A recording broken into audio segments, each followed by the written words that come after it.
Senator from Ohio. Thank you, Mr. President. I ask to dispense with the quorum. Without objection. Thank you. I rise in support of the CRA that we will be voting on soon. This vote presents a pretty simple choice. Do you stand with American manufacturers and American workers? Or do you stand with China?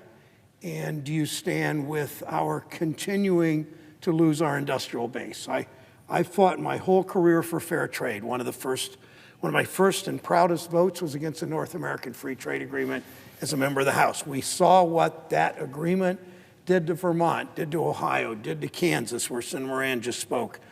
We saw what NAFTA did. These trade fights, it's not a new fight.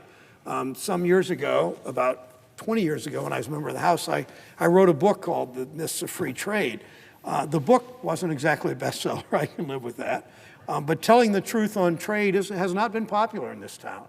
The presidents of both parties, majorities in Congress, corporate leaders, CEOs were lobbying Congress. Essentially, Mr. President, these trade agreements sold out American workers. These trade agreements signed or at least negotiated by American presidents, voted for by far too many members of Congress, lobbied by the most powerful interest group in Washington. I remember during NAFTA, I remember two things during NAFTA particularly. One was someone said there were more corporate jets at National Airport than they had ever seen because CEOs were all flying in to push for NAFTA, to get us to vote for NAFTA because it was more money in their pockets because it was fewer dollars in workers' pockets. The other thing I remember, Mr. President, was this is a two-party thing. The Democrats were pretty bad, Republicans were actually slightly worse, but both parties were guilty, and presidents of both parties, from Trump all the way back to Clinton since I came. But one of the Democratic leaders on this issue in the House said to me, I hate these congressional recesses, because when our members go home and go to county fairs or start meeting with people, they decide they don't think NAFTA is such a great idea. So every time we went home, this guy who was a member of Congress who was pushing for NAFTA had more work to do, because the more the public heard from workers, the more that congressmen heard from workers and from the public, the less they liked this agreement. Workers in Ohio and around the country have watched the people who are supposed to represent them stand up for them to sell out to corporations again and again. So let me tell you a real quick story. I grew up in Mansfield, Ohio, an industrial city at the time, roughly halfway between Cleveland and Columbus. I worked on a family farm nearby through most of my teen years. But I remember walking the halls at a school called Johnny Appleseed Junior High. In Johnny Appleseed Junior High, I walked the halls with the sons and daughters of electrical workers at Westinghouse, of auto workers at General Motors, at rubber workers from Mansfield Tire, at machinists from Tap and Stove, and with the sons and daughters of tradespeople, laborers, electricians, insulators, sheet metal workers, plumbers, pipe fitters, carpenters, operating engineers. And those kids had a chance in life. Those kids had a pretty good, solid, middle-class life because their parents carried a union card. They had that advantage. And we were a country that management would sit down with workers and they would negotiate. Management would do well, not the kind of $10 million a year CEO salaries today, but they would do well, but workers would do well and would be able to buy a car and a decent home and send their kids to Mansfield OSU or North Central Technical College or whatever. But by the time I got to Mansfield High School, you could see those jobs starting to be lost. By the time, years later, when I represented Mansfield in the legislature, so many of those jobs were gone because those companies, using words like first they moved south to cheap labor, then they moved to Mexico, then they moved to China. Those companies were moving their production overseas in the name of, quote, efficiency. Efficiency, Mr. President, is always business school speak for lower wages. We want more efficiency. Well, actually, we really want lower wages, but we can't say that publicly. Corporations search the globe for cheap labor. Again, first they shut down production in Mansfield, Ohio, and Toledo, and Dayton, and then they moved to Alabama or Mississippi. And the wages were low, and the unions were not particularly active there because the governments in those states kept them out and the business kept them out. But then those wages weren't cheap enough, so that's when they started going overseas. They lobbied for tax breaks and bad trade deals, always in search of lower wages. And Wall Street rewarded them over and over. When a company like Norfolk Southern, I've paid a lot of attention to because of their irresponsibility and greed and what they did to a community in my state. Every time they lay off workers, Norfolk Southern's laid off a third of its workforce in the last 10 years. Every time they lay off workers, their quarterly earnings report gets a little better and their profits get a little better. What's Wall Street do? Wall Street rewards them with a higher stock price. And then what happens, Mr. President? Then those CEOs and the top executives are able to cash in a bigger and bigger way with stock buybacks and other ways.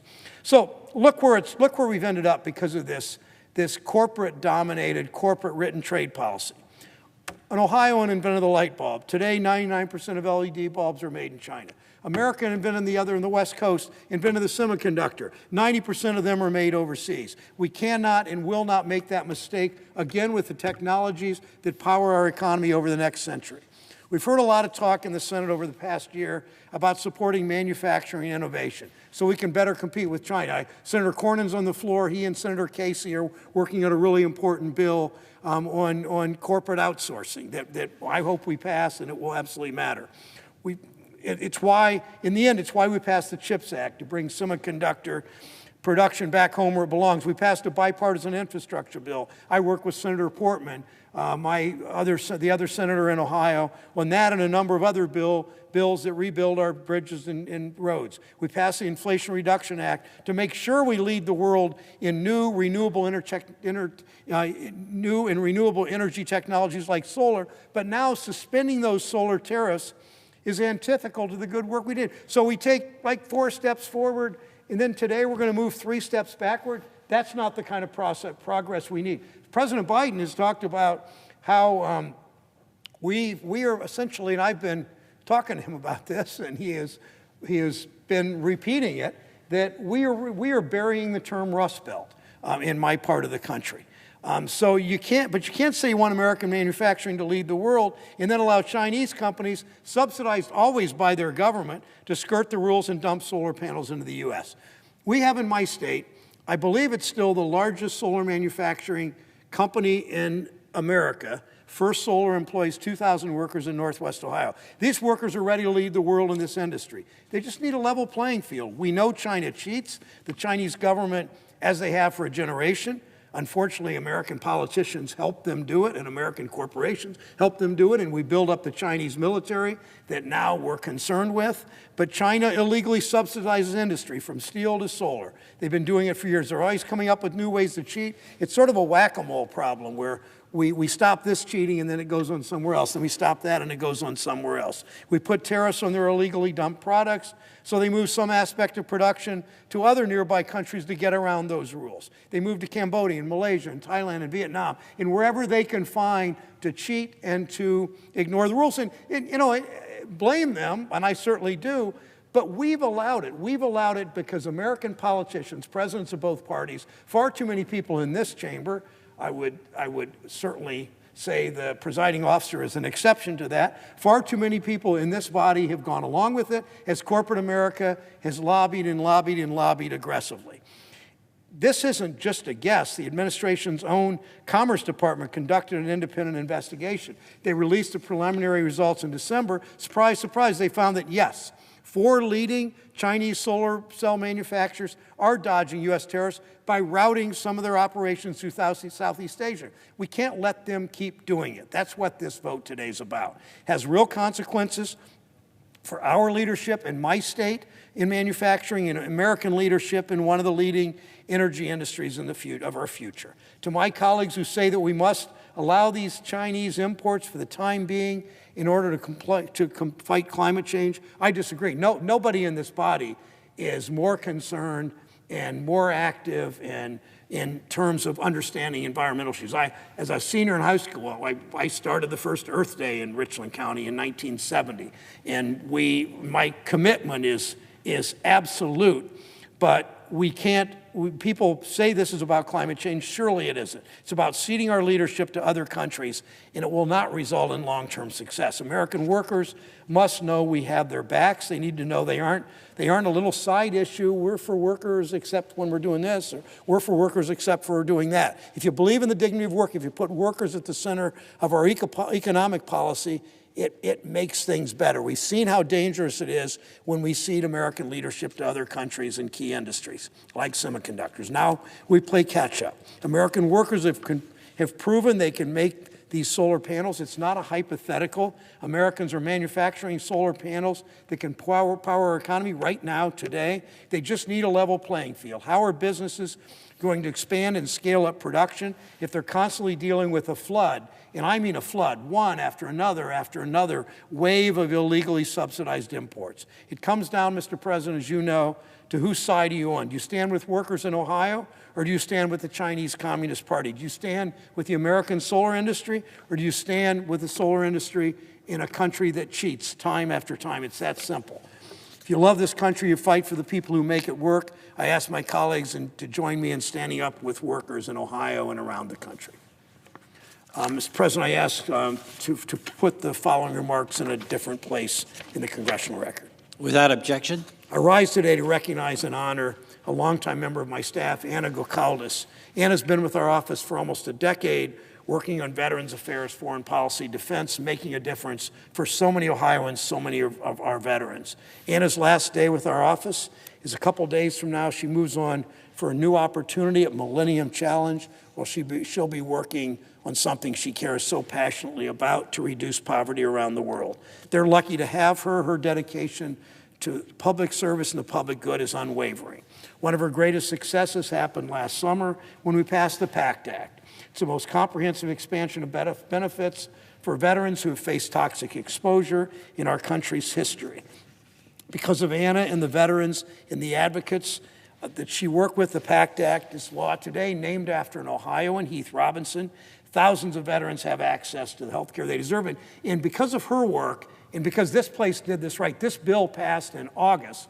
I remember the president signing it. By January, several 100,000 veterans, tens of thousands in my state of Ohio, were already getting additional care from the VA because they had one of these 23 illnesses that exposure to these football field-sized burn pits in Iraq and Afghanistan especially. That exposure can cause any of these 23 illnesses. If you are diagnosed with one of those illnesses, you will immediately get care at the Dayton VA or Cleveland or Cincinnati or Chillicothe or the Columbus or Mansfield CBOC. It's one example of why Anna is so effective. Veterans brought this issue to her and my staff. She made sure they felt seen and heard. She took their concerns seriously. She approached every conversation with care. She went to work. We worked with members of both parties to find a solution, especially Senator Tester and Senator Moran. Anna never gave up. We got it done among staff. Anna's known for her problem-solving skills and her ability to connect with Ohio veterans. When VA recommended closing the Chillicothe VA, Anna fought to ensure it stay open so veterans in southern Ohio could continue to receive care. Anna helped plan roundtables coordinated with VA. She got me to spend a lot of time in Chillicothe talking to Jessica Fee, the head of the union there, and others. Together we got it done. Every year, Anna guided through our office through the NDAA process, the bill that funds national defense, special attention to military bases in Mansfield and Youngstown and Toledo and Springfield, and special attention to Wright-Patterson Air Force Base in Dayton. She's long fought for better mental health services, suicide prevention. She's made veterans issues an area often overlooked, a priority for the Senate. And one of the reasons, Mr. President, that I sit on the Veterans Committee and the Ag Committee, those two committees really are the least partisan committees in the Senate. You can always, I reach across the aisle, always in those two committees, with Senator Thune on agriculture issues, with Senator Tillis on veterans issues and others, and we get things done, and how important that is. On the foreign policy side, Anna always stood up for human rights and democracy and justice around the world. She fought for global health, leading our office's efforts on tuberculosis, which still kills more than 1 million people a year around the world. We know how to deal with it. We've made progress, not yet enough. Anna's legacy with our office extends far past countless legislative wins, making all of this work better. She's pushed every member of our staff to do their best work for the people whom we serve. Her determination and dedication and commitment to public service has made a difference for so many. On behalf of everyone in my office and the committees and all those who've had the honor of working alongside Anna Gocaldis, we'll miss you, and we thank you for your service. Thank you, Mr. President.